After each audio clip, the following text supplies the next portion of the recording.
And good morning, everybody, and welcome in to another edition of the Pass and Nav Sports Show. I'm your host, James Scorza, with you, and with me, as always, is a group of companions on this very important Saturday morning. Joey Marks, once again, my brother from another. What's going on, Joe? What is happening, Philadelphia? I am battling a head cold, but it's time for the flu game with the Jordans. And, let's get Philly rocking. We got a lot to cover. It's time to get warm. We're going to have a Yeah. little Phillies talk. We're going to talk a little birds. But I want to first introduce our good friend Connor. Uh, Joining us once again. Connor, it's always good to talk to you. Good morning, Connor. Good morning, guys, and Joe. No load management for you, my guy. I No. appreciate it. Yeah, there you go. No, and you know what? I'm glad you brought that up because I wasn't going to, but now I'm going to. I every once in a while on this show, I will go on a rant. I will go on a rant, and today James scores it. You will enjoy this rant. I'm aware. I am divorcing somebody, not my wife. Oh, Not my wife.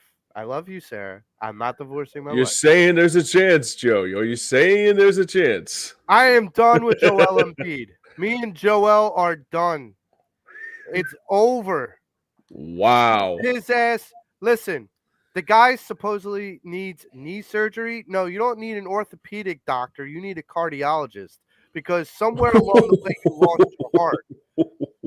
Listen to me. For such a big guy, you have a very small brain.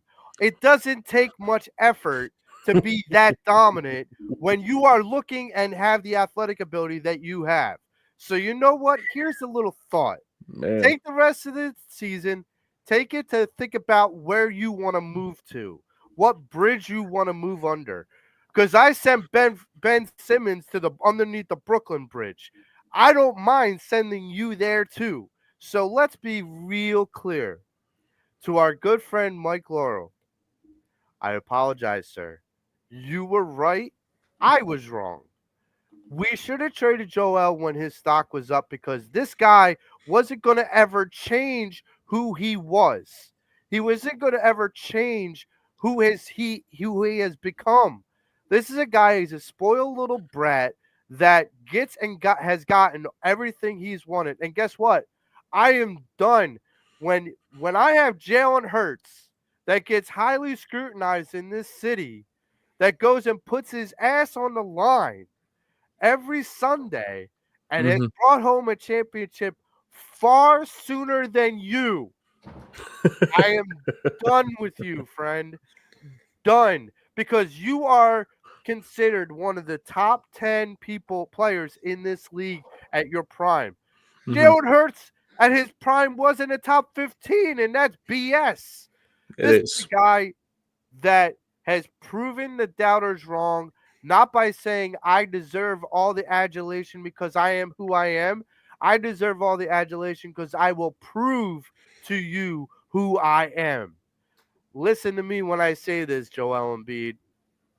You take your knee, you take your heart, and you take your punk ass and you go hit the bricks somewhere.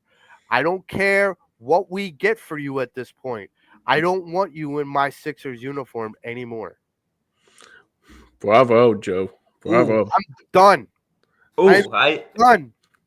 S- No load management. No, that's right, Connor, because that's for the birds. You know who didn't have load management this year? Jalen Hurts. You know why? Because he wanted to win. You know who has load management? Joel Embiid. You know why? Because he doesn't want to win. So if you don't want to win, you don't want to win for this city that's giving you time and time and time and chance after chance after chance, especially from this person. Guess what? I'm done with you. So that being said, let's move on to the guy who did win the damn thing. That team did do it all. The Philadelphia Eagles. Now I'm yep. all fired up. Perfect Have segue, to- Joe. And by the way, before we go any further, if you don't know my background, I'm paying tribute to the probably best hockey I've watched in a very long time in the Four Nations face-off. absolutely. What a great job that was too. Huh. But Hey, NBA, speaking of things that suck, hey, NBA, take a little note from the NHL. That's how you do it. PK Subban, salute, my brother. That's how you do it right for the mid-season classic. That's how you do it. So, Exactly. yay, take notes. Adam Silva, take notes. Don't start calling Joel Embiid and seeing how his knee's doing. Why don't you get off the phone and figure out how to make your brand a little better? Yeah, but let's get into. But let's talk about some positivity, Yes, obviously, Yeah. Eagles. and also let's talk some real good stuff here for this next hour and a half or so. So, like you said, the Philadelphia Eagles. So, simply put, Joe, where do we begin with the Birds? So, Connor, we haven't talked to you since the Eagles have won the Super Bowl, but I have to ask both you and James, and I'll start with you, Connor. What outside of winning the Super Bowl, because we know that takes the cake. Outside of winning the Super Bowl, what was your favorite moment this season for the Philadelphia Eagles? Probably, and this would probably be everybody's favorite moment. Probably when Saquon jumped over that Jaguar backwards, Right. And and yet That that was didn't great. win Play of the Year, which is still shocking to me. But Yeah, wow, I don't. wow. Yeah, that's a load of BS too. the Hail Mary from Jane Daniels wins Play of the Year against the Chicago Bears. But the thing that never happens that the Well, unless you Madden think we video don't care, game I guess I don't know. that the Madden video game will try to replicate for next year's Madden. Yeah. That play doesn't win. But James, okay, so Super Bowl is off the table. Mm-hmm. Saquon's off the table. What was the single out of those two Ooh. off the table? What was the single play that you felt stood out to you this season? Man, it's hard. It's hard to say because obviously there's a lot of Saquon moments. Obviously, I don't know which one I could go with the Saquon, but I got to go with the NFC Championship game because you think about what happened with Washington. Since you brought up Jaden Daniels and like the game, I guess it was just like when they went down and they only scored 3 points out of it. And to me, I think that's when Dan Quinn was playing scared, gonna admit. And then the very next drive right after that, Saquon going the distance, and I'm thinking like that was like probably one of those things that I mean the snow game was one of them. I mean, there's like so many great moments that I can't pick one. Obviously, it's like 1 and 1A, you know what I mean? Right. But at the same time, it was just like, man, it was just like there was so much intriguing moments this year. I didn't expect this team to go the way they were after week 4, maybe probably like after that bye week. I said to myself, they could be a good team, but then I mean, it was just one of those things that I have to say right now, it was probably one of the best teams I ever watched in my lifetime, gonna admit. So I have one that has flown underneath the radar, but James, you'll appreciate. Mm, It's the N'Kobe Dean interception in the Jaguars game. there you go. Because the Wow. reason why I choose that is because towards the end of the game, the defense was kind of rocking. Like they were kind of on their heels. And it felt like the Jaguars had all the momentum. And if you think about the way that the season went overall after that game, the Eagles may not have gotten on a roll if they Hmm. didn't win that game. Right. And N'Kobe Dean shutting the door on Doug Peterson and the Jaguars in that game, to me, A, locked up that game, and then B, kind of precipitated the momentum for the defense going forward. Like, we're not going to give up games. Hmm. Like, it felt like in 2023 there were a lot of games that the defense kind of gave up on, Hmm. including the Tampa Bay playoff game. Like, this felt different. This felt like we're not going to give up because we're not going to count ourselves out ever. And so like that was, I feel like, the precipitate to what happened later on in the season. So, Connor, did you have a chance to go down to the Eagles Super Bowl parade? I did not, but I did watch the parade. Mm. So, where did you watch it and what was your favorite moment? Um, Probably. Well, I watched it. I was actually watching it on my phone because I was heading to physical therapy while it was going on, and My favorite moment was probably Landon Dickerson just drunkenly shouting, "Go blank birds." Mhm. I'm I'm I'm not trying to get us kicked off of YouTube. I'm not gonna say the full word, but Right. It's all good. yeah, it was. Oh my god! Now I feel like obviously the Super Bowl in 17 made us legit, but I think this one made us really legit. And kind of piggybacking off of your point about the defense from last year, I think why you saw that collapse was because like the defense last year had already like a lot of made guys, and this year like the guys on the defense are trying to make themselves. So it's like, Well, I also think a lot of what happened in 23 had a lot to do with no one knew who the head chef was, so to speak. Right, Matt Patricia and Sean decide who are we taking orders from. right. Like when you have conflicting orders, yeah, I'm going to be confused too. When you have one guy saying go right and the other one saying go left, you're going Mhm. to be looking like, well, which way should I go? Like, just tell me which way should I go? Yeah, And Vic Fangio was very direct. You're going to go right. That's the way you're going to go. Okay, thank you. That's all I wanted. Just direction. right. So, like, that's where I think the big difference was. Mhm. I know a lot of people about 23, and this is what kind of infuriated me is that we compare 23 as just an overall bad uh, Eagles team, and I don't completely agree with that. Um, I think that the players had less to do with the inadequacies than the coaches did. And I've Mhm. yeah, always said this. Coaches make players better. You Mhm. get the right coach in the right situation, they can make a guy shine like that wouldn't ordinarily shine. Mhm. And I feel like yes, you still have to have a talented player, but a coach takes the best out of that person.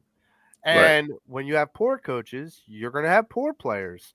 And you're going to have players that are even if they are high talented, they don't play at their highest level. Right. Um but yeah, I mean, for me, my favorite moment of the parade was Jalen Hurts saying, "I promised myself I wasn't going to ever come to the Rocky Steps until I won a championship, and now I'm here."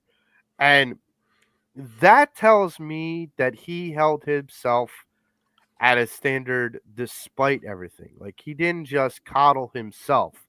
He said, "I'm not going to do this until I've accomplished this." And sure enough, like he got there, and I'm sure it felt amazing to sit there, like to stand there and look out onto all those people. James, what was your favorite part of the parade? I gotta allude to Saquon Barkley again because there was a moment in that parade that was really like goosebump material. It was just like, what's that, Connor? where he where he lifted the ball boy over the rail. Is that what you're talking about? Well, not that too, and also, but no, it was just when Avante Maddox and Saquon were taking it in, like when they're like on top of the Rocky Steps and just like taking it all in. Like, dude, we finally did it. We're world champions. It was like one of those moments. It was like a nostalgic moment, kind of like because like obviously I've seen three in my lifetime, and it was like the first one's always the first one. But this one was like actually probably the best one out of all of them. Gonna admit, of all the times I went to parades, because I mean 2017 was great because it was the first one, and no one's gonna take away that first one. But the second one was like the way like I woke up in the morning and like it was already jam packed like at like 8 o'clock in the morning, and it was like just like for like hours, probably going back to like 5 in the morning, like jam packed to see this parade. It was just like, I mean, the first one, I don't think there was a time. I think there was like it's just because of that first one being the first one, but at the same time, it was more Like the second one, the second one was really really good in my opinion too. Tell me if I'm wrong, James, but Sure, the first one felt emotional because it was the first one. Because exactly. we dealt with our fathers and our grandfathers, our mothers Yeah. and our grandmothers that never had that championship, never had that feel for the Eagles, Hmm. red green all the way. Um, and then so that was more emotional.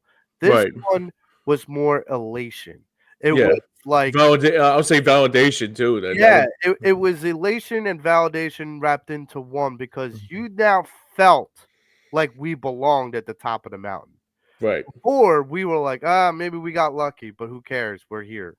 And Yeah. now it's like, no, damn it, we belong here. Yeah. Because, like I said, regardless of the final score of 40-22, my feeling was that was a 40-6 game. Mm-hmm. Yeah. It was. Because Yep. for what it was an ass whooping. Hmm. And like the Eagles came in and ETA. and the Eagles came in and like there was a part of this that I've been hearing on like NFL films and whatnot. There was a mentality that even when they were up big, CJ GJ is like, no, stay right here. Stay right here. Don't worry about the score. Don't look at the scoreboard. Stay Oh, right that was here. great. Because here's the difference. The mission wasn't going to be done until the zeros hit final. Hmm. That was it. Like that's what made me feel like this team was different Yeah. because they weren't taking anything for granted. Um and therefore the city wasn't taking anything for granted. That and you're right, James, cuz like in 2017, me I went out to the Broad Street at like 6 in the morning. Now it didn't. The parade started at 8:30, 9 o'clock. Hmm. I got front row seats. I Right. went out 3 hours earlier this year. I didn't get front row seats. There were a lot of people out there. It was a party. It was bed. My dad even brought it up too. It was Bedlam on Broad Street. What's that, Joe? I think we lost you, buddy. Uh, no, hang on a sec. I think. Hang on. Shit.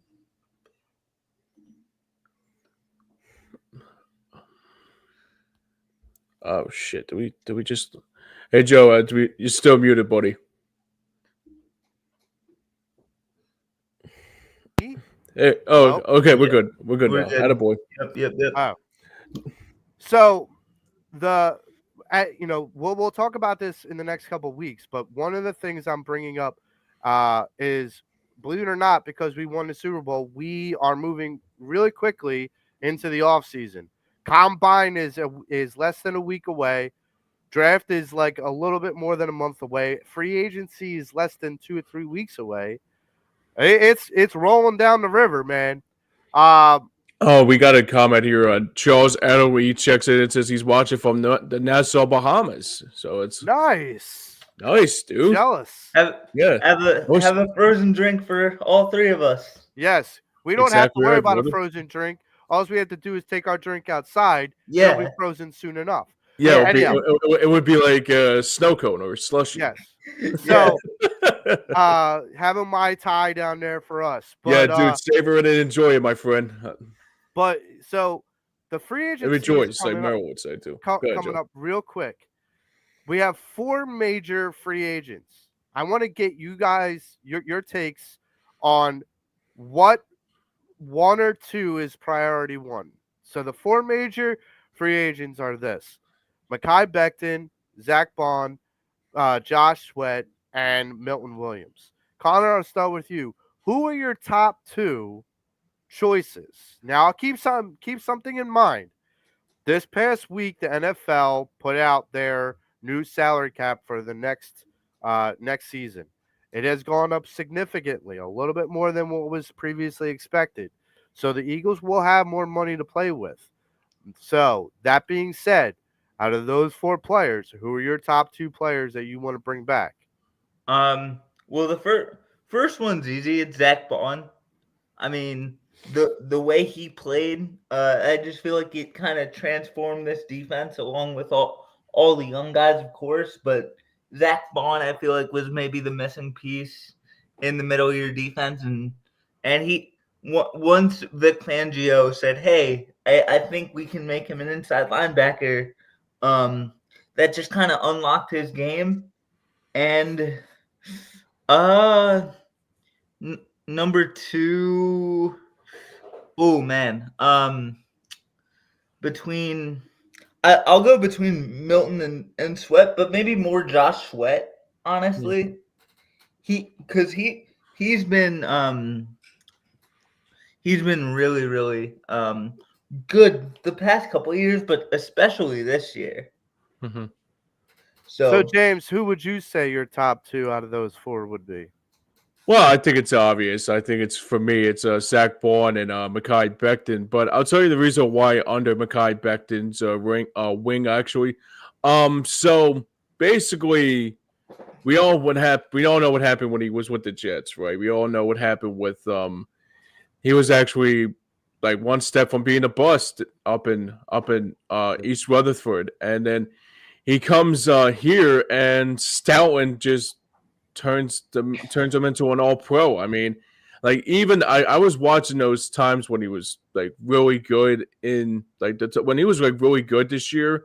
Like after like they went to the like won the division and then even like the championship game and even the Super Bowl, it was just he's one guy that's a pretty emotional guy, and I gotta say right now he deserves it one bit because of all the stuff he went through from being a flash in the pan in again with the like I said with the Jets, and then coming here and just resurrecting his career in one single year. It was basically a real great comeback story for him because they the one thing they should have did when they said comeback player of the year, they should have put him in comeback player of the year because he did a fantastic job this year.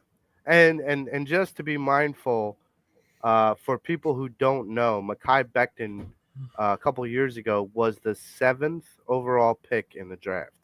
Mm, So for a team to have picked him seventh overall and for him to be quote unquote a bust there, and mm-hmm. for him to come here and in short turn, because this was his first season with the Eagles. This was not Right, like he right, was learning, sat on the bench and learned for a year.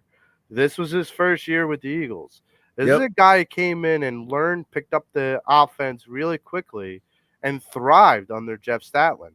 mm-hmm. Doesn't surprise me that Jeff is able to turn these guys into you know, all pros. Uh, I would say my two have to be. I agree with you, James.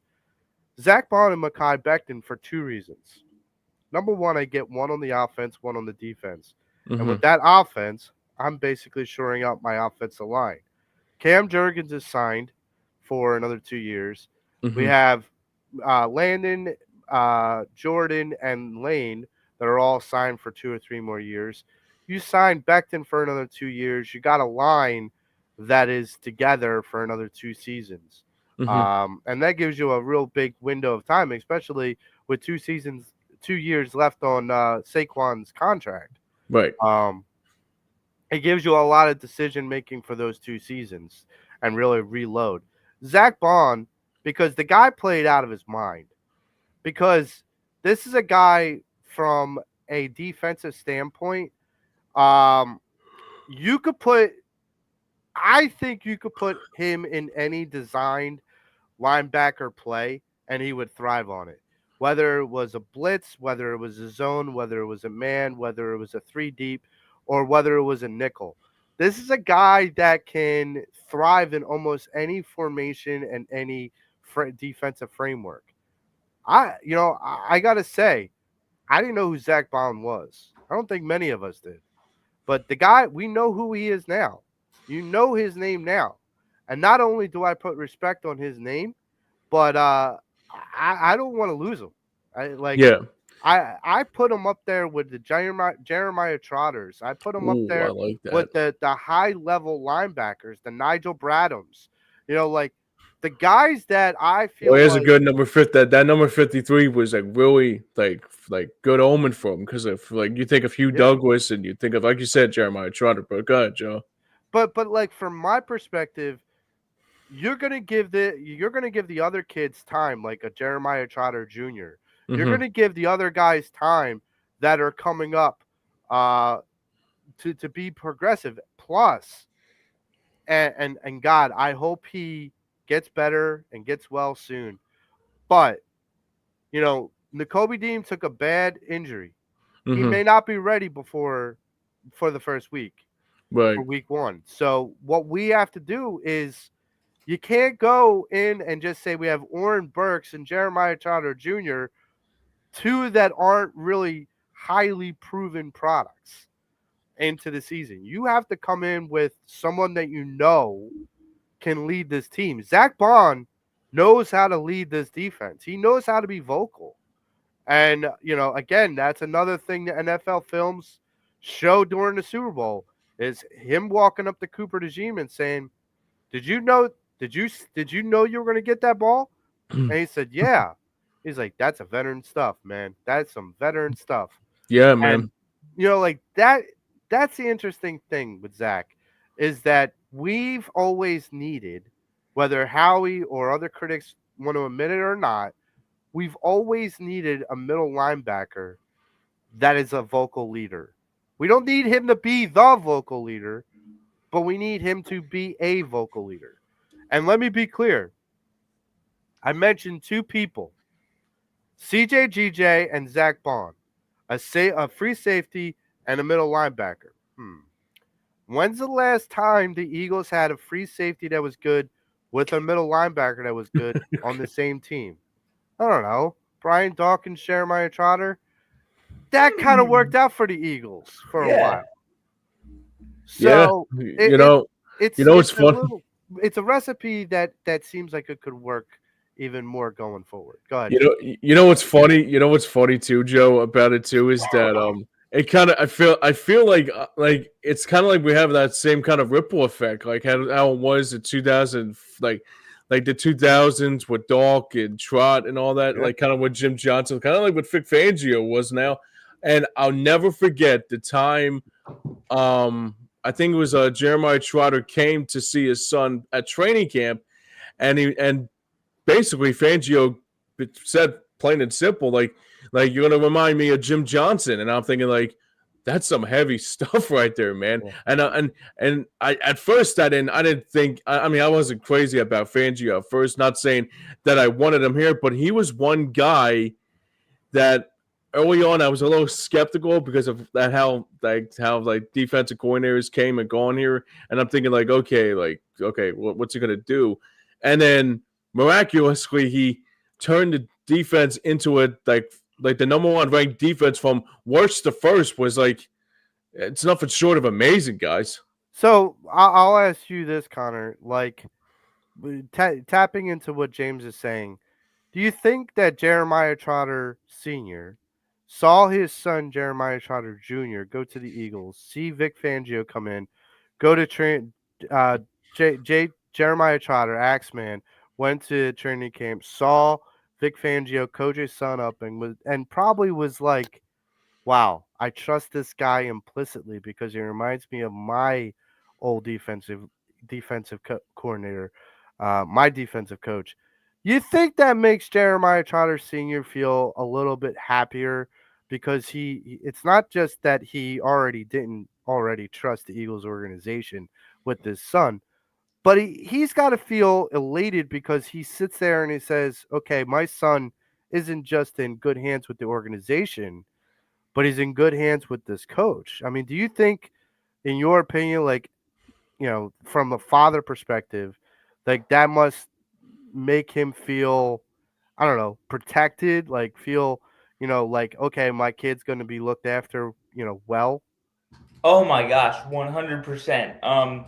Yeah, and I see why Axeman Senior, if I can call him that, uh, saw that in Vic Fangio. Like he saw a little bit of that Jim Johnson older guy kind of like taking a young defense and kind of transforming them like Johnson did from 98 to however long he was the defensive coordinator. I think it was 98 to or 99 to 06, excuse me. But yeah, I 100% I do. I actually have a really funny story. This is from my old occupational therapist from when I was in high school. She actually worked at the daycare that Jeremiah Charter Jr. went to when he was little. She told me this as she was like stretching my arm. She was saying, yeah, he was a bad kid.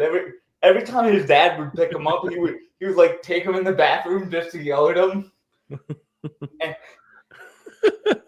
Wow. And That's as soon a as we great drafted story. him, I was like, hopefully he's a bad kid to some running backs.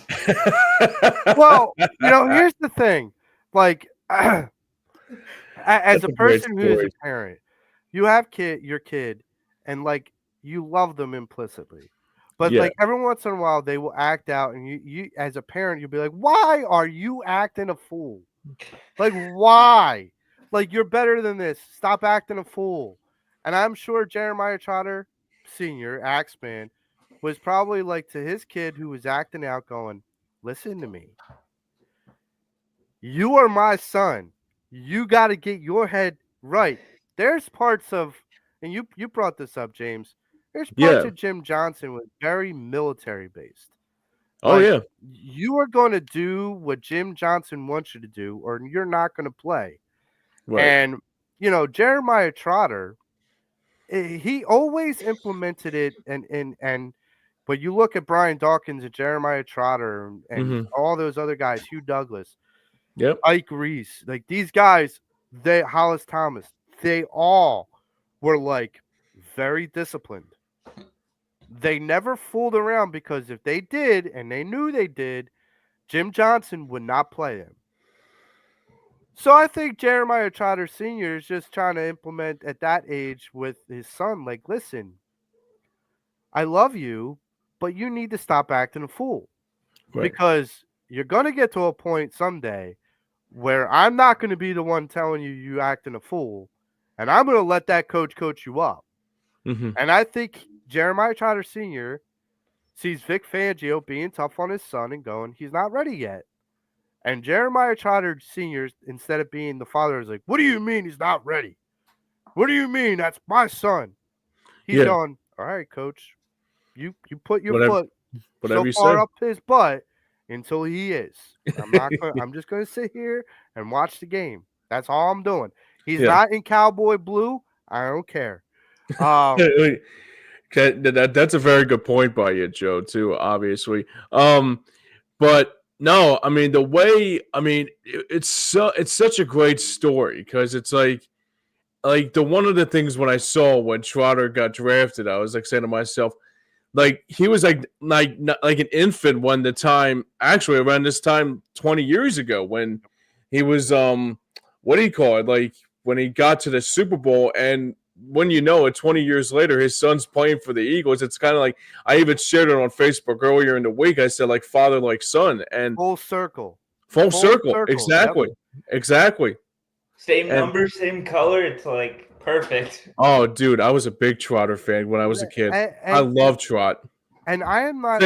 I never had a Dawkins jersey, but I had Trot, though. So that's the one thing. By no means, I don't want it to be misconstrued, because I think Jeremiah Trotter Jr. will set path his own legacy in this city. Don't be your father. No offense, Axeman, but your son has something you don't, a Super Bowl ring. Yeah. So I'm just saying, but listen. Well, here's the other thing too. I'll ask you a hypothetical, since you brought up the Super Bowl ring.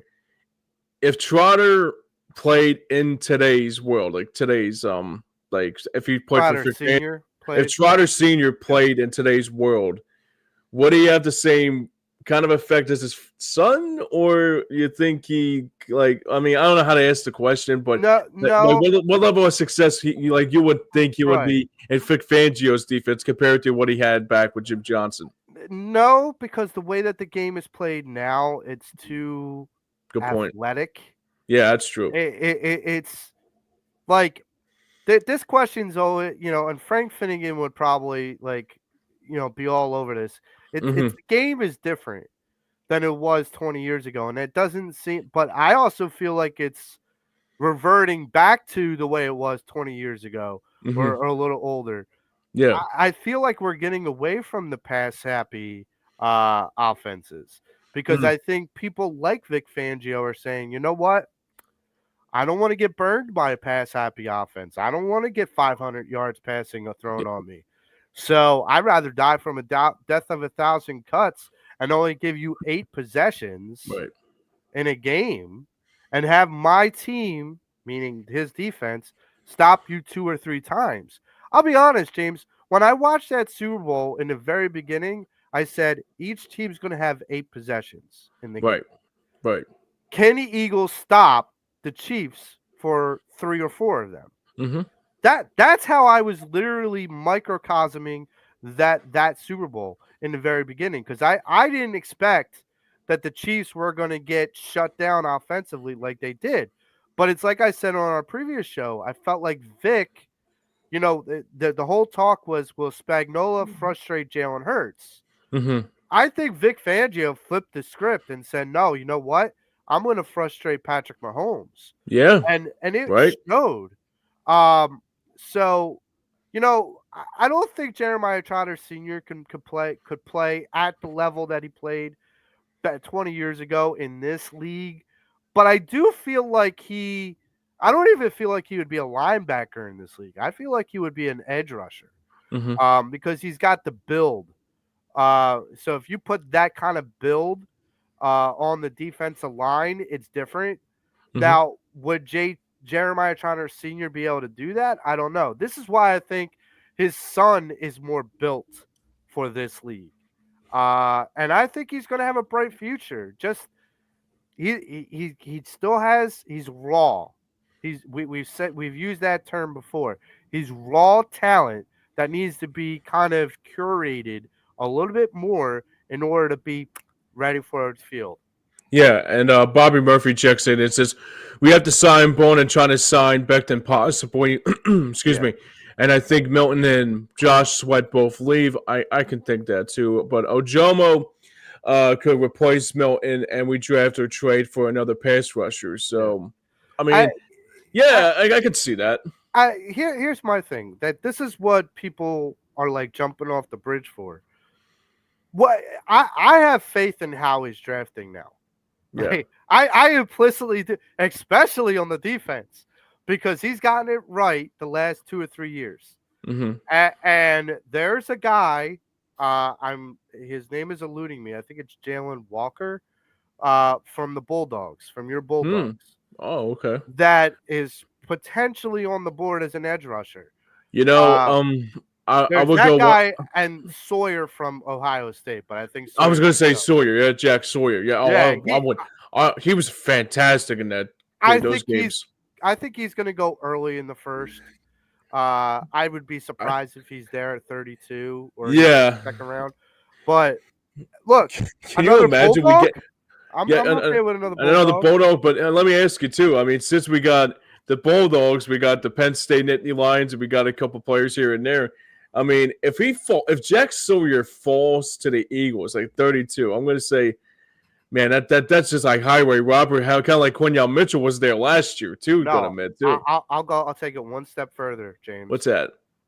If Sawyer drops to 25, Oh, I would like, if he's still on the my board at 25, Howie's training up to get to 26. yeah, yeah, He is. Like, yeah, man. I haven't done the research yet. We're gonna do a draft special at some point, but Oh, dude, that's gonna I be. tell you this right now, he will do for Jack Sawyer. He will do for Jack Sawyer what he did for Cooper DeJean. Yeah. When he wants something and they're like, everybody's being stupid. Is everyone stupid? Okay, everyone's stupid. All right, I'll go get him. Well, I think it was already proven last year when they got Quinyon Mitchell. You know, it was proven that like he was literally in the Eagles' lap and they took him. Like, I mean, they didn't have to reach, they didn't have to call for draft picks. Like they had to literally in their hands. And then to have Cooper DeJean sitting there later and later and him keep falling and falling and falling, it just kind of made me feel like He's an Eagle. Howie was like, wait, who are they picking? What? They didn't pick it? Okay. Get on the phone. Do the deal now. Do the deal now. Like Right. you saw the behind the scenes. He's like, do the deal Oh, now. yeah. Oh, hell and, yeah. And he was like, I didn't think they would be this stupid. But I'm not gonna hate it. It could make my life a little easier. Look, stupid GMs make other good GMs smarter. Ask the Giants GM. Mm-hmm. Right. Joe Shane. Yeah. He should have been the MC of that draft. Not MC of that draft. The MC of that parade too. That's just me. Give Joe Shane a Super Bowl ring. Right. Oh, please. He deserves it. He earned it. He really did deserve it. Yep.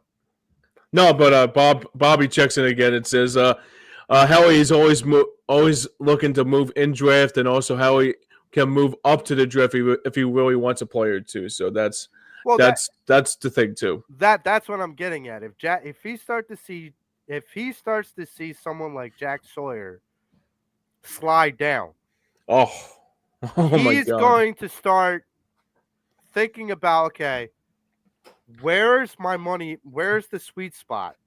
Where's where I can get him if he slides enough? Mm-hmm. 25, 26, 27, going up 5 or 6 spots is not as difficult as going up 20 spots, especially in the first round. So would you give up that first rounder, swap your first rounder, and throw in a third rounder to get Jack Sawyer? Yeah, absolutely.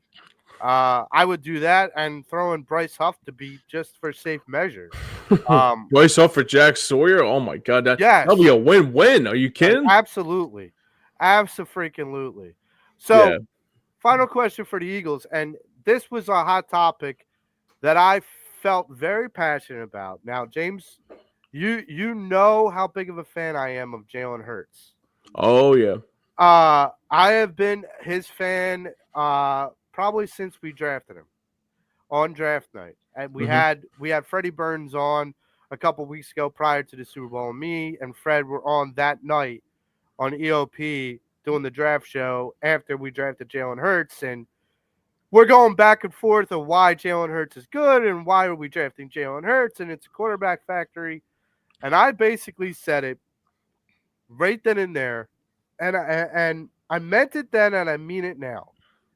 This guy, I didn't know really much about Jalen Hurts, but when I looked up his stats for both Alabama and Oklahoma for his career in the college football, this is a guy who had 100 total touchdowns, 100 total touchdowns in his collegiate career.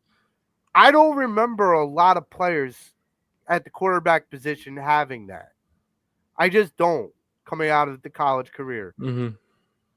When I saw that, I was like, this guy knows how to win. He knows how to put up numbers. He knows how to do whatever he needs to do to win, get football games. And he's done it at two top line programs. Now he's doing it in the Eagles organization. And still, after he wins the Super Bowl, I also want to preface this. About 3 years ago, I was on a trip with EOP going up to Yankee Stadium. I sat with our good friend Jim Chechesko, and I saw this poll that CBS Sports put out prior to the Eagles season, and I think it was the 2022 season, that Jalen Hurts was the second to last starting quarterback. So he was ranked 31 out of 32 starting quarterbacks. And I looked at Jim and I said, that is so disrespectful.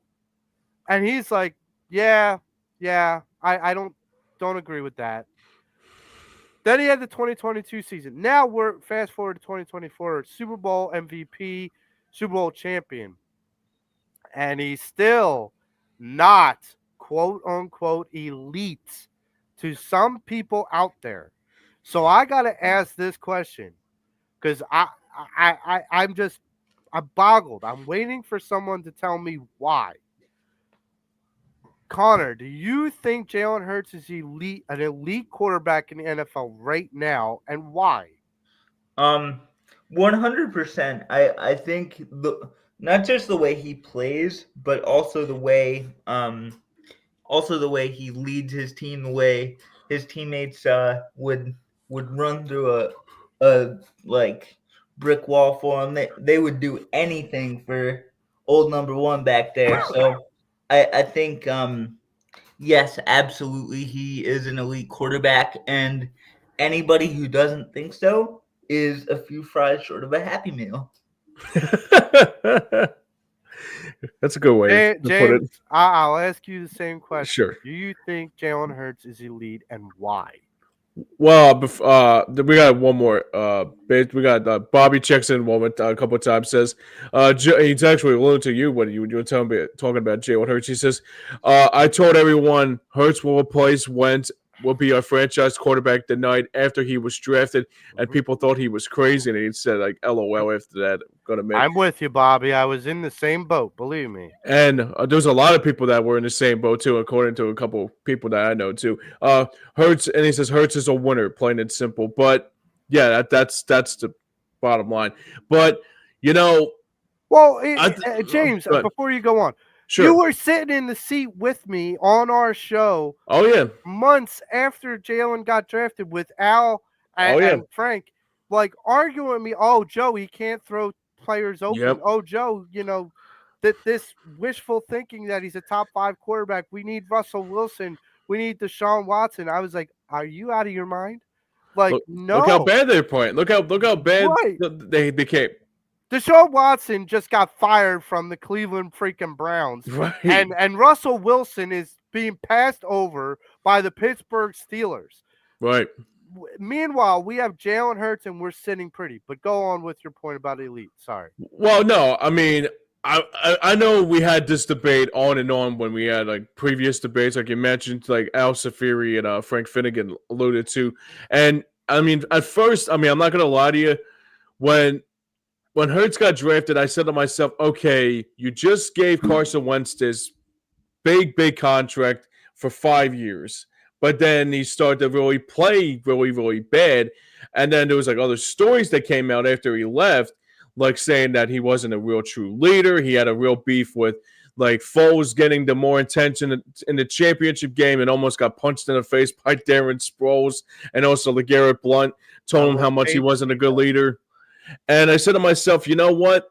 If Hurts is the guy, I allude to this. I play this all the time. I mean, I might be crazy because I'm a big John Mellencamp fan, but I always play Hurts so good when he plays well because it's like kind of like my magic carpet ride. It's like he could win great football games. Yeah. And I think the other thing too was that when Hurts took the team to the Super Bowl in 2022, I said to myself, you know what?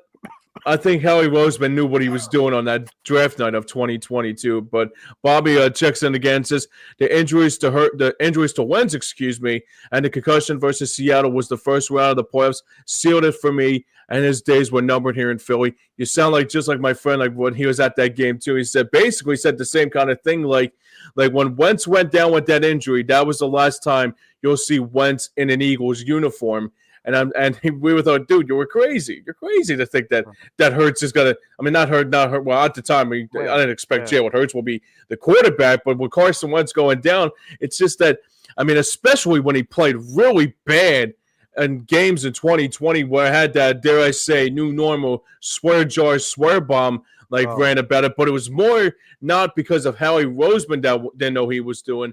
It was more that Carson Wentz was just, dare I say it, shitting the bed. Yeah, well, here's what I basically we talked about this before, James, is that when Jalen was drafted, he was the insurance policy. Exactly. Howie didn't trust Wentz completely, but he knew he couldn't hold on to Nick Foles because you can't pay 2 quarterbacks $20 million. Nope. So Howie had to figure out, how do I replace Foles with but still have it, and have that strong insurance policy because I still don't trust Wentz. Now, Mm-hmm. people ask, all right, how do you pay Carson Wentz the money that Howie paid him if he doesn't trust him? Because he has to. Mm-hmm. He had to make a decision. I mean, if you let both Nick Foles and Carson Wentz go, then someone's going to be looking at you crooked as a GM. Like, why are you letting two guys, your two best quarterbacks, go? Like, walk out the door. And Mm-hmm. then if they would have drafted Jalen Hurts, like, they have no idea whether Jalen can hang or play in this league. So, to be fair, Carson was their starter until Carson proved to be inferior. Right. Mentally, he broke down. Physically, he broke down. He started to what we call in the industry see ghosts. And That he the did. problem when you have that issue happen to you as a starting quarterback, you can't ever go backwards. You just can't. You can't go back to, you know, oh, I could stay in the pocket and do everything I used to do. No, because you're still you're too trigger happy. Um, Jalen Hurts, as much as he's been criticized for being stoic, being, real stone faced, we've had the sheriff in Peyton Manning. Mm-hmm. I'm going to nickname Jalen Hurts the general because, like There Connor you go. said, this team plays for one. They play for one. And I started a chant during the parade. I said, "Raise your ones to the sky," because Jalen Hurts is our guy. Because that's the difference. He's the difference maker. I know Saquon is the complementary piece, but Saquon and Jason Kelsey said this on WIP. You think Saquon Barkley has the type of year he has without Jalen Hurts knowing that Jalen Hurts is a threat, Yep. that he's a dual quarterback threat? If he was Philip Rivers, no one's going to worry about the quarterback running. If Mm-hmm. he's Matthew Stafford, no one's going to worry about the quarterback running. But because he was Jalen Hurts, the defense had to guard against Saquon running and Jalen running. And then when you have Jalen having the weapons in A.J. Brown and Devonta Smith, sure, now you have double the threat with Jalen Hurts. Mm-hmm. That's why he's elite, because he can kill you in multiple ways. The Right. Eagles offensively can kill you in multiple ways. Yeah. And that doesn't do any that boat doesn't move unless number one is the general of the boat. Yeah. And also, Bobby checks it again. It says, Hertz was absolutely an insurance policy, but was better than we expected. Than they expected, excuse me. Yeah, that was a better insurance policy than most insurances that are out there. I mean, Yeah. that's better Right. than Geico. I'm sorry. Yeah. Um, Yeah. Now you can bundle. yeah, you can bundle both a running quarterback and a good passing quarterback with two good receivers. That's how Geico can help you if you're the Eagles. Yep. Yep. Well, let's switch gears. Let's warm up just like that, commenter in the Bahamas. Let's warm up, fellas. Because Well, today, it's a good thing you brought up the guy. I actually he actually said something about having a drink, so he had a very good tropical fruit punch drink, like chilling on the Bahamas too. So enjoy it while you can, buddy. And also, thanks for chiming in once again from the Bahamas, and what hopefully, was his name, James? Charles. It was Charles Charles. Charles Adlery. Adlery. It says Hey, he. Charles. Hey, Charles. I want to talk. It's just me and you talking. It's just me and you. You realize we could do this show remotely, right? Yeah, Like you realize you could chill with we us could go anytime. down to the Bahamas. We could do this show from your house. Like that's not a problem. Yeah. We don't have an issue with that. We're glad to do it. We Hey, don't we have need guests. We need more yeah. guests. I Well, mean, it can't hurt. no, it's fine. I have no issue. Yeah, We what have I always said about our show? It's an open door. open Come on concept. in. Open concept. Yeah. So, but let's warm up a little bit because today is the first uh, Grapefruit League game in spring training for your Philadelphia Phillies. going against the Detroit Tigers in Lakeland, Mm. which, by the way, will be 72 degrees today. My wife is like, I don't want to be here. I want to be there. Um, so there's that. Um, It's actually cooler here than it is here in Florida. I mean, it's yeah. cooler in Florida, right? I mean, you think about it, Florida is like how Florida is, and I guess with the climate too. I mean, it's just that it's a weird world we live in right now. But let's Yes. let's let's let's talk about the fighting Phils like for the next. So this is where we're going to start, and I got to be critical. So Dave Dombrowski did not do a ton in the offseason. So I got to Nope. ask this, Connor. Do you think this offseason was a failure from the Dave Dombrowski standpoint, or do you think this team is good enough to get back as is to get back to the World Series? This is going to be a controversial opinion from me, but yes, I do. I Hmm. think Jesus Luzardo is one of those sneaky moves that could end up really working out for the Phillies. It's a low risk, high reward move. I know the guy had a down year last year, but he's shown a track record of being a really good player in this league. And I want to bring up a point I heard on the 2008 Phillies video yearbook from Jason Stark, who now works at The Athletic. He was saying, like, the idea that you get like a big time pitcher to kind of land you on a parade float is ludicrous.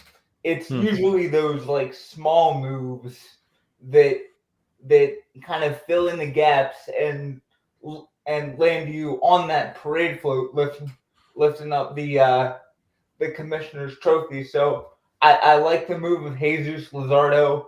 I do think the Phillies have a chance to be as good as anybody, not just in the National League, but in all of Major League Baseball.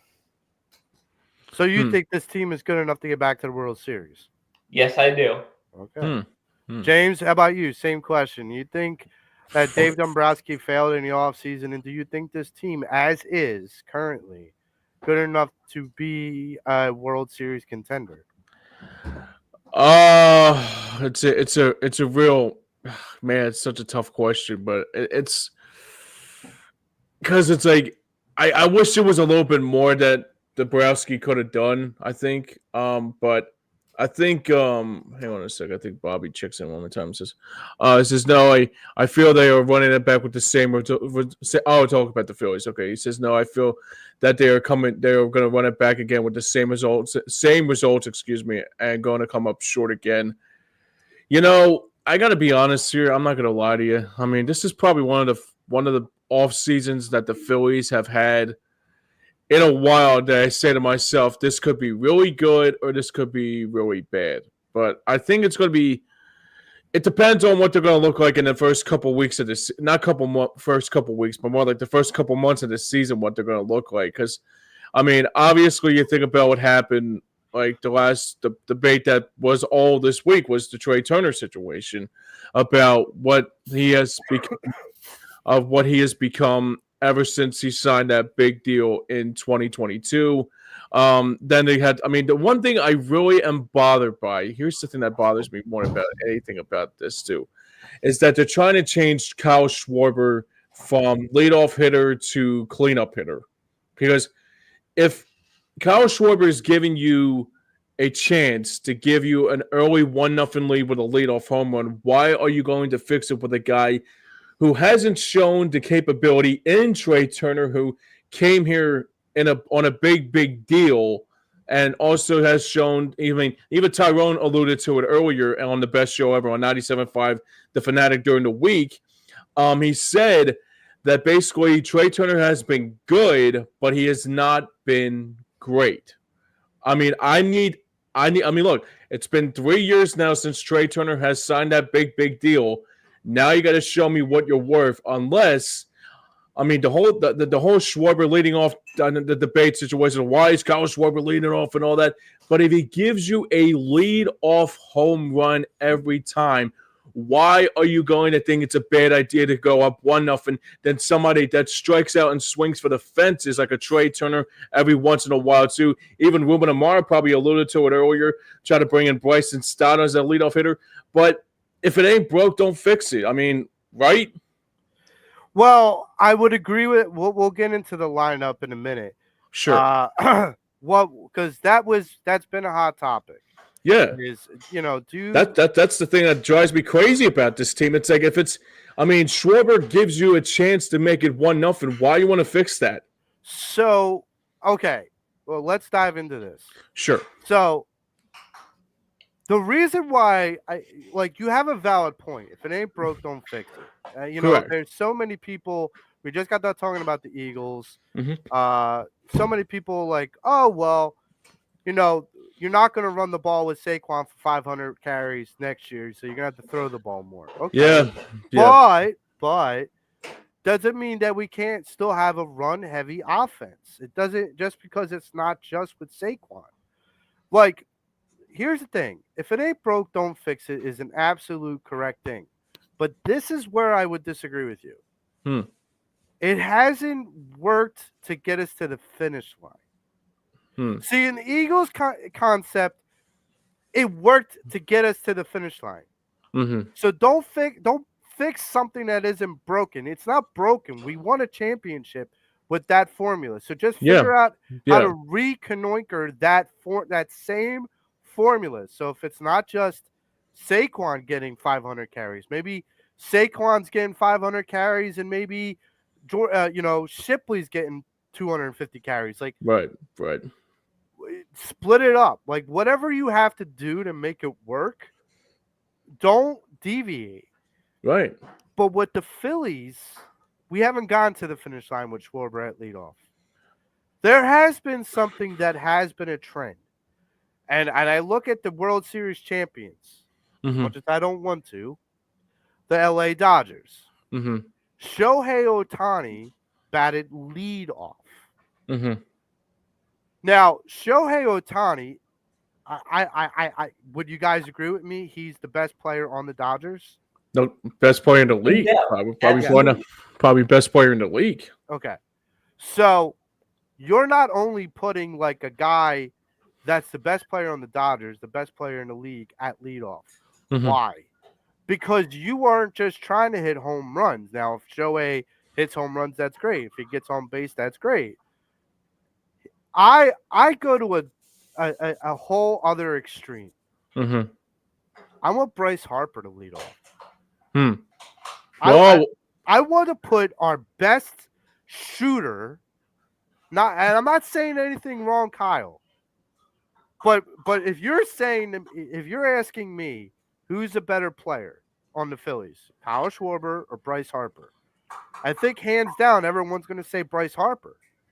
Well, you remember too with Bryce Harper in Washington. I remember when I think he was a leadoff hitter in Washington before Trey Turner came in, obviously. But right. I think when he was first coming up in like 2012, 2013, I mean 2013, I think it was, because I remember there was a time I was watching a Nationals game because the Phillies weren't playing yet, and I was watching it over at my buddy's house. And I said to myself, dude, that freaking Harper guy is fantastic. Like, if we can get like someone like that to get back to a World Series, it's just like, and he gave. I mean, you want to talk about leadoff home runs like with Schwarber? Yeah. Like he actually like started the game with a leadoff home run, and I think he won the MVP that year. So let's put it in perspective. So you have Shohei Ohtani that leads off for the Dodgers. The other team that was in the World Series was the New York Yankees. Juan Soto, who's now a New York Met, was the leadoff batter for the Yankees. Now, it's harder to say who's the better player, Juan Soto or Aaron Judge. They're kind of like 1A, 1B. Right.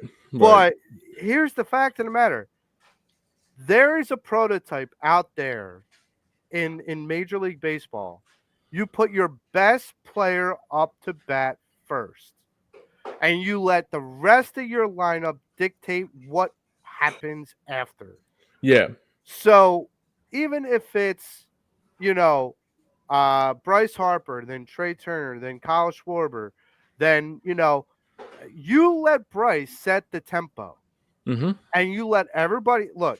I said this before about Joel Embiid and Jalen Hurts.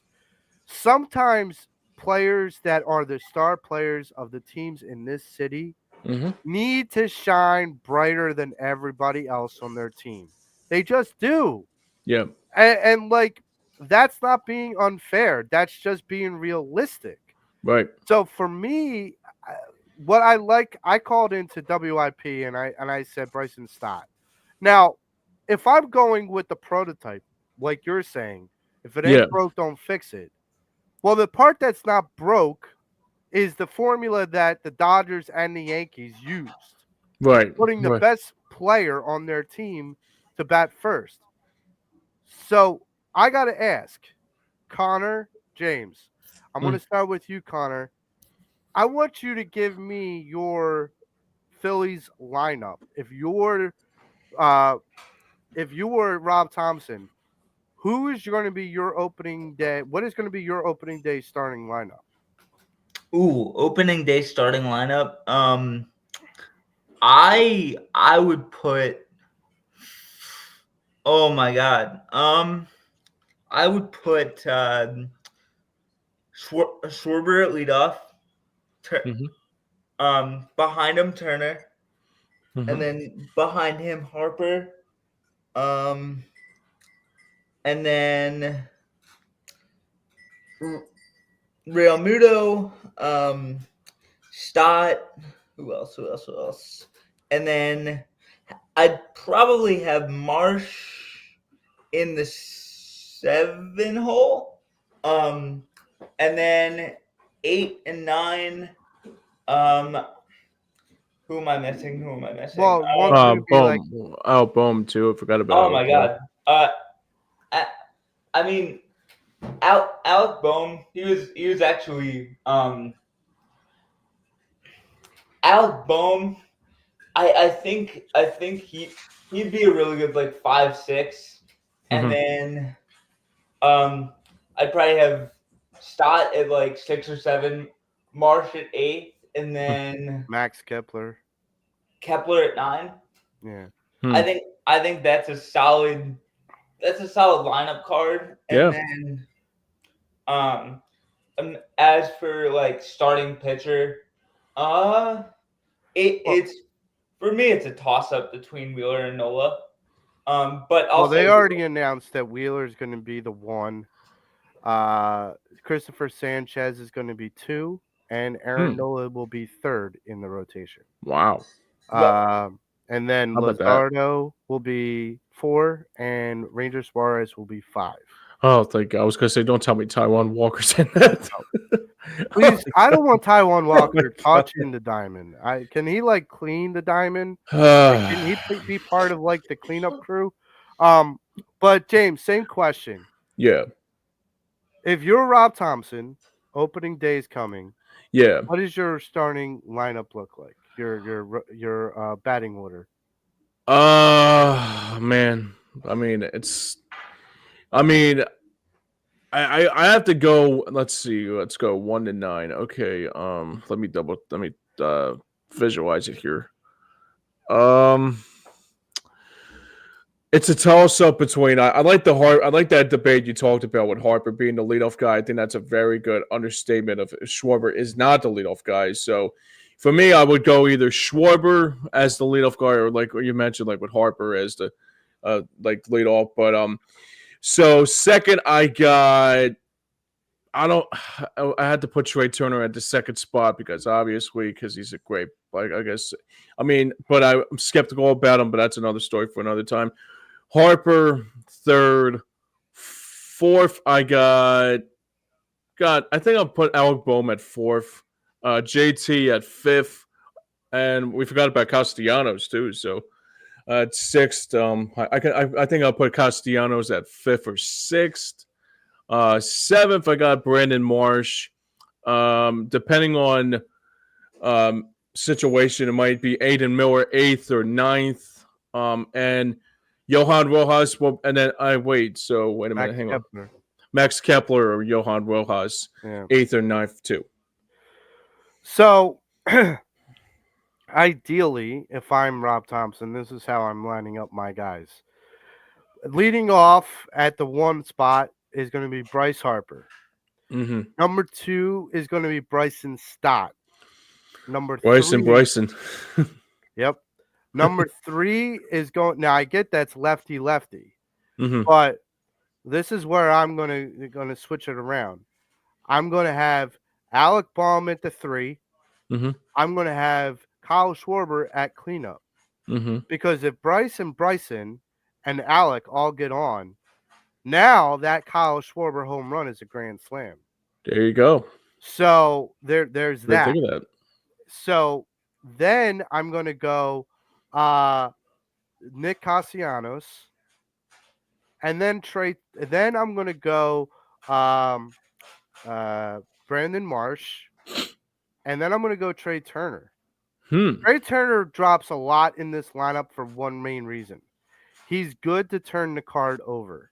Right. I need to have a guy down at the bottom of the lineup that's going to be able to turn that card over. Right. I don't believe putting a Kepler or a Rojas or whatnot is a good enough thing.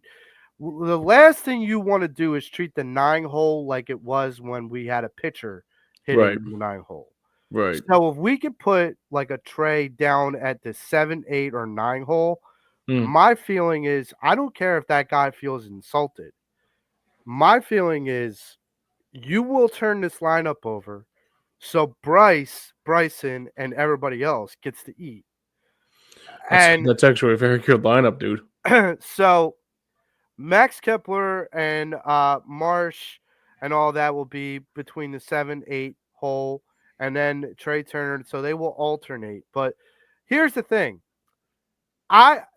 This notion, and I get why managers do it. But this notion about having to switch lineups because of a right-hander or a left-handed pitcher sometimes it feels like you're playing into the opposing team's hand. Meaning, should it matter that you're changing your lineup around because the opposing team has changed their pitcher? Because now pitcher teams will come in and be like, okay, they don't hit well off lefties. So this is a big series for us. So we have a day off. So let's get the lefties up first. Let's swap out the righty for the lefty. Swap out third day. So game 1 will be the lefty, game 2 will be the righty, and game 3 will be the lefty. We'll take the series. If you are, as a manager, saying, I don't care who the lefty is and who the righty is, I'm going to put up this designated lineup during a lefty and this designated lineup during a righty. When I feel like you do that, you're playing into the opposing team's hands. Connor, what do you think about that?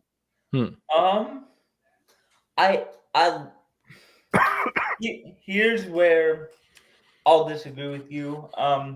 So some guys, and this is just the case for baseball now, hit better against a pitcher with a certain handedness.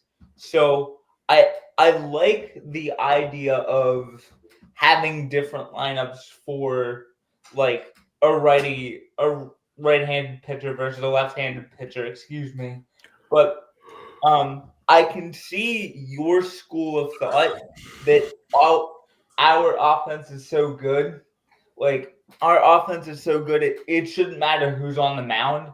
But the problem is most of baseball doesn't think like that. So I think the way the league is trending, it's a matchup driven league, and you're just kind of gonna have to live with it, unfortunately. But I personally would go with the 2 different lineups, but that's just me. Yeah. You're more than welcome to have a different opinion. That's the beauty of like debating sports. And, No, I mean, look, I understand the logic, I just don't.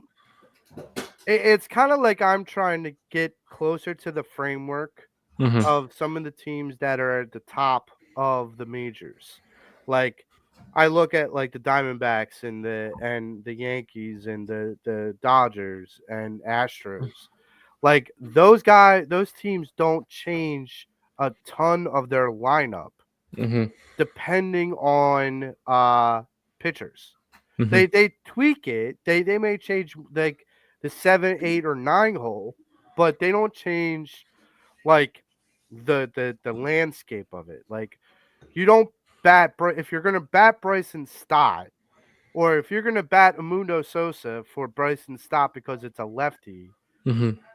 then why move Amundo Sosa down in the lineup and have someone else that's ordinarily used to playing every day and move them up in the lineup? That's my point.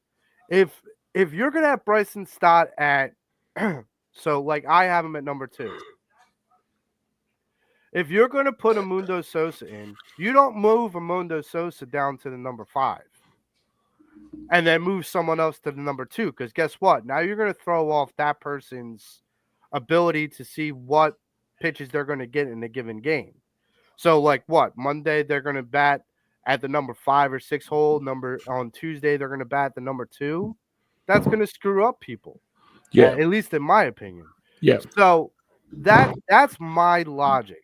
So if you're going to substitute players for who bats better against lefties versus righties, Right. if you're going to do that, and I'm just using Stott as an example, if you're going to sub out Stott for Mundo Sosa, then you keep Sosa at the number 2, even if you hate the idea that Sosa is batting at the number 2, Mm-hmm. because you don't want to like you don't want to juggle too much of the other players that are doing well. Because if Castellanos is the guy or Turner's the guy you're going to move up to the number 2 when Stott's not in the lineup, then now Turner's got to get adjusted to being in the number 2 hole and the number 7 hole.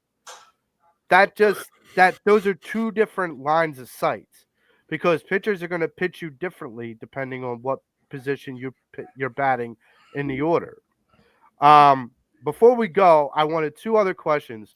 One was about a rule change that they're going to be testing in the Grapefruit League, and I wanted to get your takes on it about it because I think it's good. I don't think it's great in the bigger scheme of things. Mm-hmm. So the rule is that they're testing out that if a batter or a pitcher or a catcher thinks that a pitch was missed by an umpire. Mm-hmm. It was called a ball when it was really a strike. They can challenge the play. They can Mm-hmm. challenge the call. They tap twice on their head, and the umpire will go to. I don't know if they'll go to like the tablet or they'll just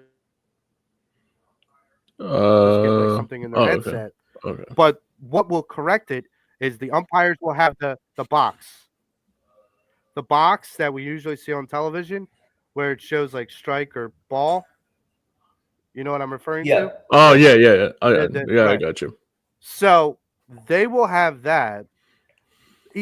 So batters can if they have two challenge teams have two challenges. Batters can use it, pitchers can use it, catchers can use it. But here's the catcher. Here's the clincher. If they get it right on both occasions, they can have as many as long as they get it right, they can have as many as they want. Mm-hmm. So they could question if they continue to get it right, they could question a pitch every inning. So I'm okay with the idea of having those challenges. Now, if they get one wrong, then they only get two challenges for that game. So if the batter challenges the pitch and they're wrong and that challenge fails, then they only get one more for the rest of the game. Mm-hmm. But if they get the both right, they can get as many as they want, just as long as they keep getting it right, winning the challenge. Here's my question to you, Connor. I'll start with you. A, do you like this potential rule? And B, do you would you put anything to change it? I I'm on the fence.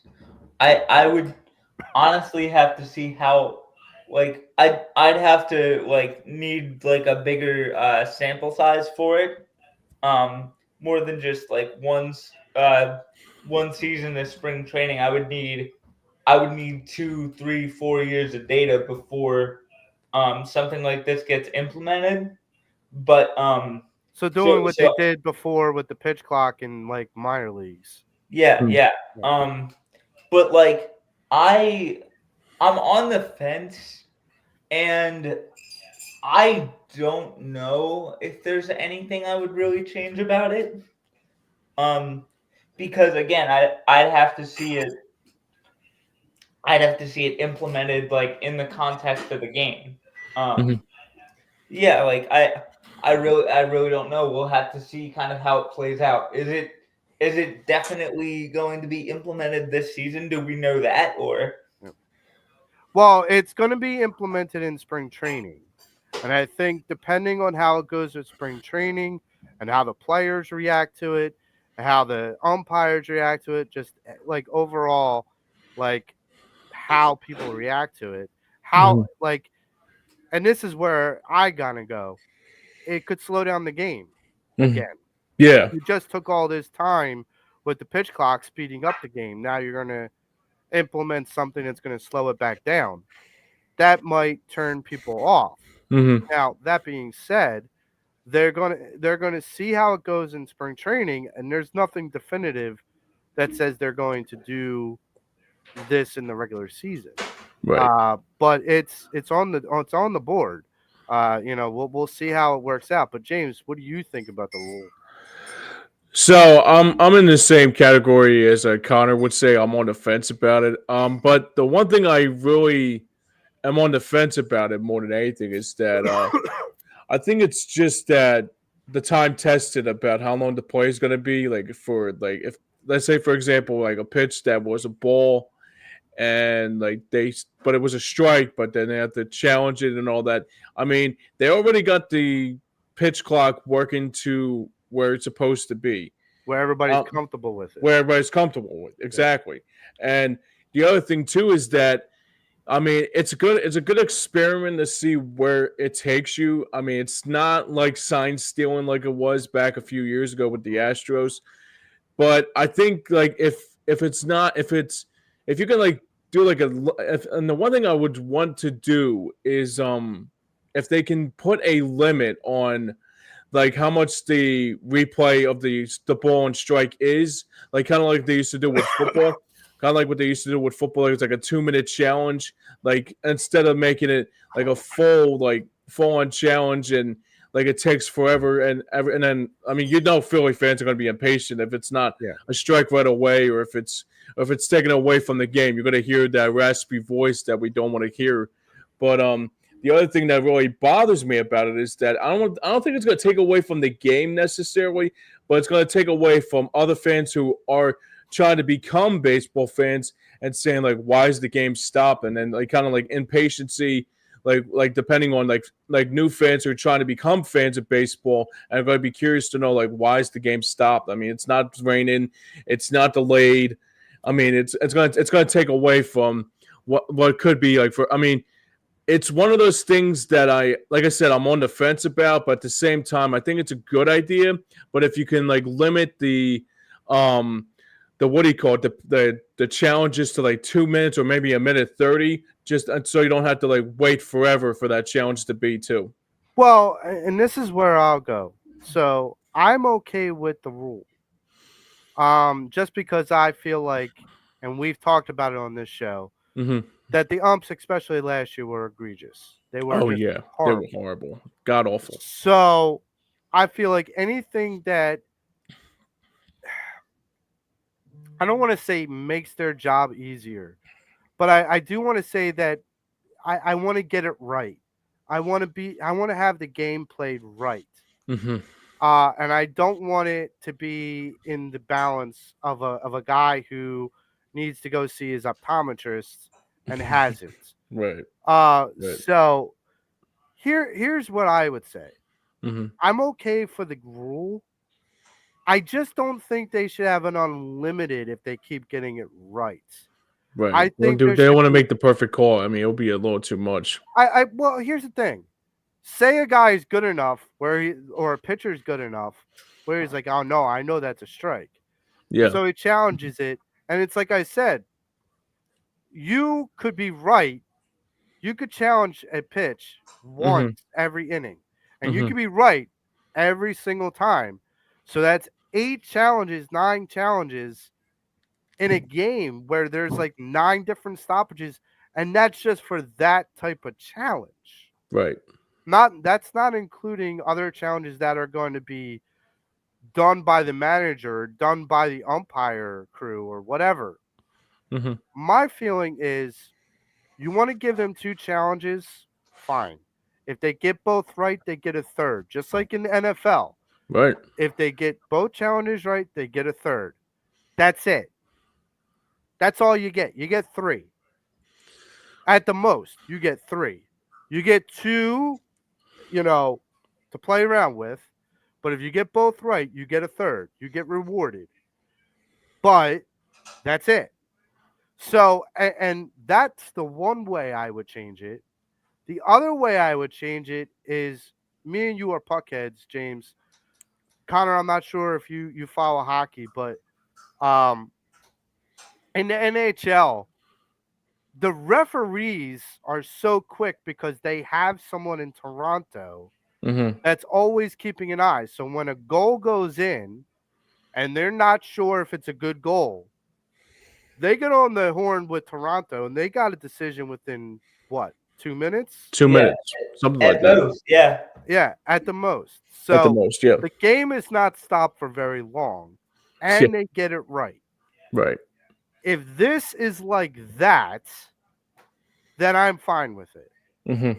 But if this is like how they usually challenge, where you're waiting for like 5 minutes for them to figure out if the ball is a strike or a ball, guys, just let the computer tell you if it's a strike or a ball and move on. Yeah. I mean, you know what they should do too? Like, if they got the challenge right, like they should like kind of like earn like a like it would be like either well, I don't know how it would be because like the NHL, like if you get the challenge wrong, you get a 2 minute Right. on sportsman, like not too many, too many. I think what It's they a what did, penalty. Delay game. it's a penalty. It's a Delay delay game. game. Thank you. That's what it was. It wasn't on sportsman. Like I don't know why it was on sportsman. Like, but no, I mean, like in football, you lose a timeout. Like it's the same thing with hockey. Like if you get the challenge wrong, you get a delayed penalty. So Basketball, you lose a timeout. you Yep. do lose a timeout. That's right. I mean, I don't know I don't know how baseball would do it though. I mean, if you get the call right, do you get a strike or do you get an out? Or if you get it wrong, you get a ball. Like I don't know how they're gonna.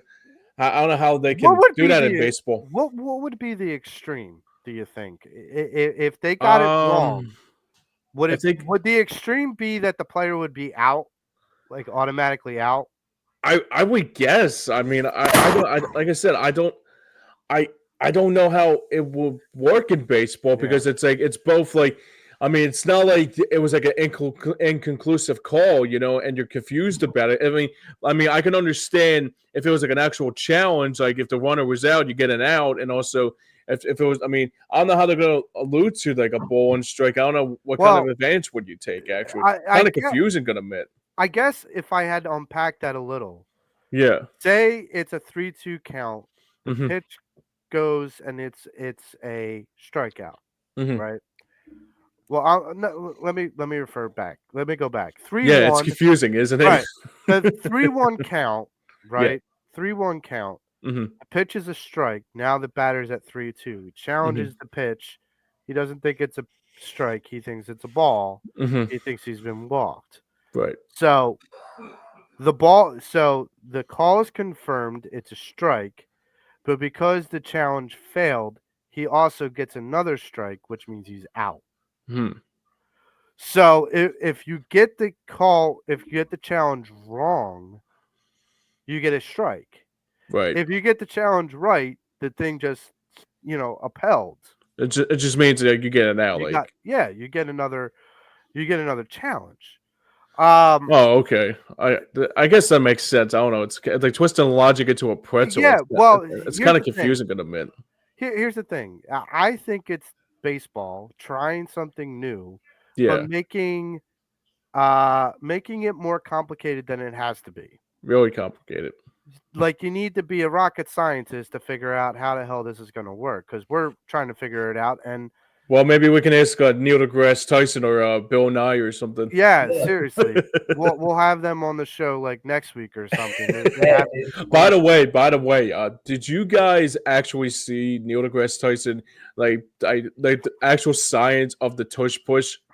Like how Brent talked to him about it, and dude, it was phenomenal. It was like, I mean, I'm not as, I'm just, I back then I could tell you right now, I was not a big I- science geek, but the way he talked about the tush push, it was like, man, it was just, and it was crazy stuff, man. in Novacare, there's not a physicist or a scientist in the bunch that are going, yeah, that's exactly how we thought about it, Neil. That's exactly the logic we were using. Like Yeah. everyone's like, we just pushed the tush. That's all we did. Like that's what we thought about, like pushing the tush. dude. And, Let's say the and ZZ Top song. Have some tush. the the thing that gets Great me song, is by the way. like it's people say it's not a football play. It sounds like the most football barbaric thing of all time. Just ram into each other for a Yeah. yard. I swear when it first happened, because it just seemed to line up, I'm like, that's a Jordan Mailata play. And people are like, Yeah. what are you talking about? I He did was like, that because the way that it's structured like a rugby scrum. yeah. Because in rugby, there's the guy that holds the football, and there's a guy that's behind the guy that holds the football. I had a Um teacher that played rugby in Pitt, and I literally like, okay, that's a lot of hands, mhm. and that's a lot of manpower, and I don't know if Man. I could play that sport. I really don't because Well, I mean, you think like Jordan Mailata actually brought it to the table thinking, if we get a fourth down, maybe we do like we tush like a tush the push, like push the tush or something like that. here's what I would say. As much as Jeff Statlin's taught Jordan Mailata about American football, how Right. much do you think Jordan Mailata has taught his teammates about rugby? Yeah. This is a guy that, first off, he's, as my daughter has coined, he's the giant. Like That's true. if I'm pushing his tush, I'm right at ass level. I'm like right at ass cheek level. Okay. It isn't going to be that hard for someone at 5'9" to push Jordan Mailata's tush. So I got to think that his whole time at the Eagles and Novacare, Oh that my there god. were plenty of people that went behind Jordan Mailata and said, push my tush. That's all I'm saying. This has Well, been Tush Talk on the Patterson Ave Sports Show. yeah, By really. the way, Well, uh, I think next week we should like make Tush or the ZZ Top song as our like opening intro. Sorry. and speaking of tushes, I got to ask as my final question to wrap up today. Sure. Oh god. Going into the regular season for the Philadelphia Phillies, is Rob Thompson in your mind on the hot seat? Is his tush getting warned by the hot seat? Hmm. Connor, I'll start with you. See,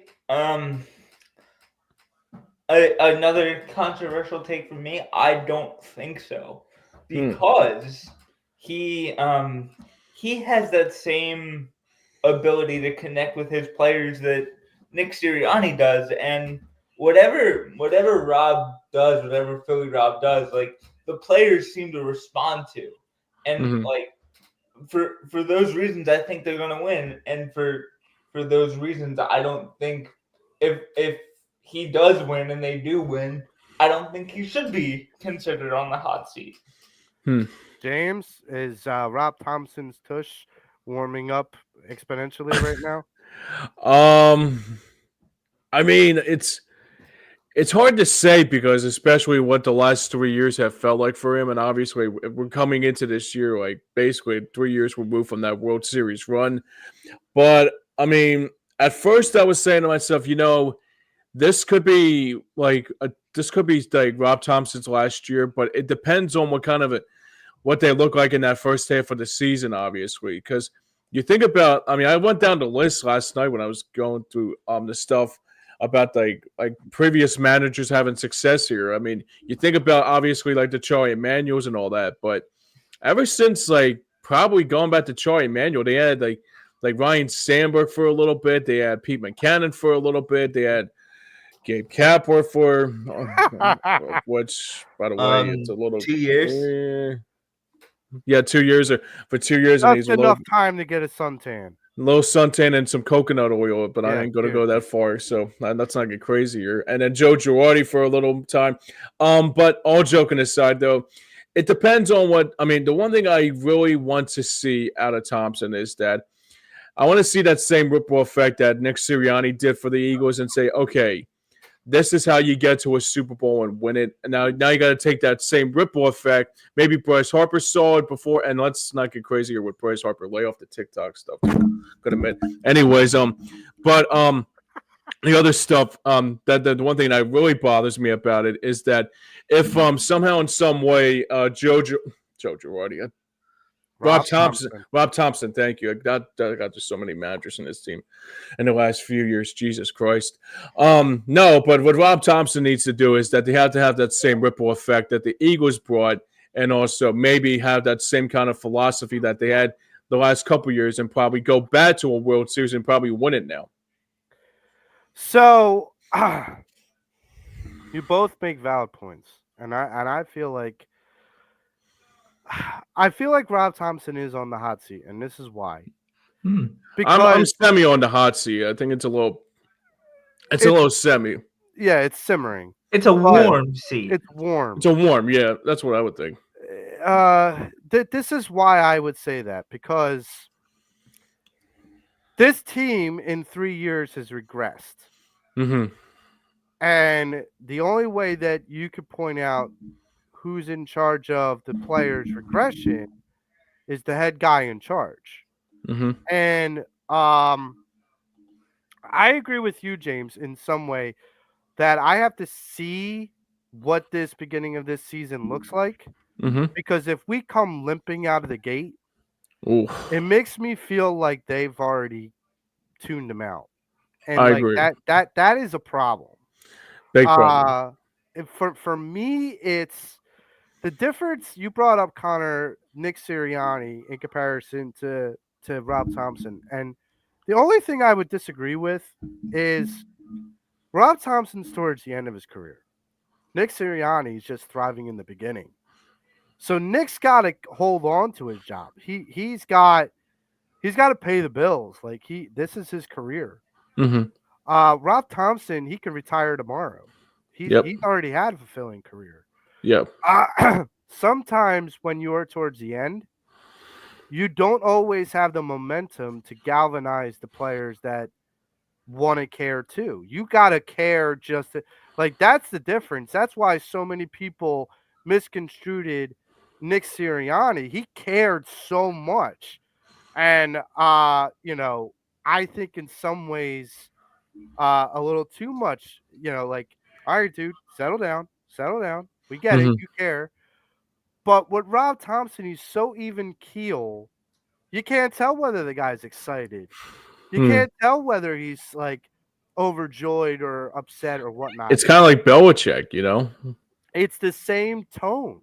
Same tone. And so one of the things that I want to see out of Rob Thompson is fight for your job. I want you to come out and tool around, especially in the spring training. Mm-hmm. I want you to tool around with things you wouldn't have ordinarily tooled around with. And get this team, like we've talked about this. I don't give a damn whether Trey Turner wants to go to center field or not. You tell him where he goes. Mm-hmm. If he wants to cry like a little baby, he could sit on the bench with Alec Baum and share a pack of tissues. This is the difference. You are the manager. You have to be the adult in the room. Yeah. And I think Rob has to put his foot down about what is going to make this team win. Mm-hmm. And if it's Trey in center field, great. Now, I'm not saying he's got to move Trey to center field right away, but I'll tell you this right now. I see Trey do 3 errors in like 5 games. I'm contemplating it. No more standing ovations for this guy. I'm No, just saying right now. I'm I'm just serious. saying. Like I'm I, dead I, serious too, dude. I'm contemplating like making this guy feel uncomfortable in order to improve his output. Mhm. Yeah. This isn't about making everybody feel kumbaya. Sometimes you have to feel uncomfortable in order to feel good. And I look at it this way. Someone like Bryce Harper has come out and said, I don't care where you put me in the lineup as long as we're winning. Right. Trey Turner needs to be saying the same damn thing. The messaging has Yep. to be the same. And, if you go back to the Eagles, what did we hear? Can't be great without the greatness of others. Yep. And that wasn't just echoed by Sirianni. That wasn't just echoed by Jalen. That was echoed by everyone. And they bought in. Right. The messaging has to be the same. If you're not here to win, period, if you're not here to win, then you don't belong here. Yeah. And like that is the straight out difference. Like John Kruk went from outfield to first base. And John Kruk even has said, I love the fact that I played first base because I didn't have to run around. But he said, but if the manager would have asked me to go back out there and play left field, I would have done it. Mm-hmm. Like if Fergosi or Boa would have told me to go play left field, I'm not going to say no because I know if I say no, I'm not going to play. When you have these guys that have these big contracts like a Trey Turner or Bryce Harper, sometimes it's harder to tell them what to do. Yeah, and that's the thing too. Bobby Murphy checks it one more time. It says somebody will be the fall guy if they fail. So, yeah, that's another good thing and too. The question really will be. Thanks for chiming in, Bobby, today. Appreciate it. Thank you, Bobby, and Charles. And Charles, yeah. So here's the other thing. Bobby's right. Someone will be the fall guy, and it'll be a conversation that we can have in the next couple of weeks to see as things are ramping up how the Phillies are actually looking. Mm-hmm. It's going to be interesting to see who we think the fall guy might be. Mm-hmm. Will it be Rob? Will it be Dave Dombrowski? Will it be Trey Turner? Will it be Bryce Harper? Like will it be Alec Baum? Who will the fall guy really be? We'll find out soon enough. Right. And so my feeling is this. I am skeptical but optimistic about the Phillies this season. And a question that I had on my sheet, which was, do I feel like this is a top 5 team in the majors? I do, but I still need to be proven. I need that to be proven fact. You need to be proven correct. Yes. Yep, that's for sure. So that's going to wrap it up for this weekend show. I want to thank Connor for coming on. Connor, thanks for coming on again, buddy. We do appreciate it, man. Of course, guys. Thanks for having me on. I want to thank James Scorza for being our excellent producer for today's show. I want to also give everybody a heads up that in the next couple shows, we will be having new sponsors that will be for our show. So please stay tuned. If you want your Phillies gear, if you are a golfer, if you want to get tickets to like shows, concerts, and whatnot, we got all these sponsors lined up, and we're going to be so happy to bring them all to you starting next week. Love it. For James Scores yes, Connor, I'm Joe Marks. We are the Patterson Ave Sports Show, and go Phillies, and we are out. Later.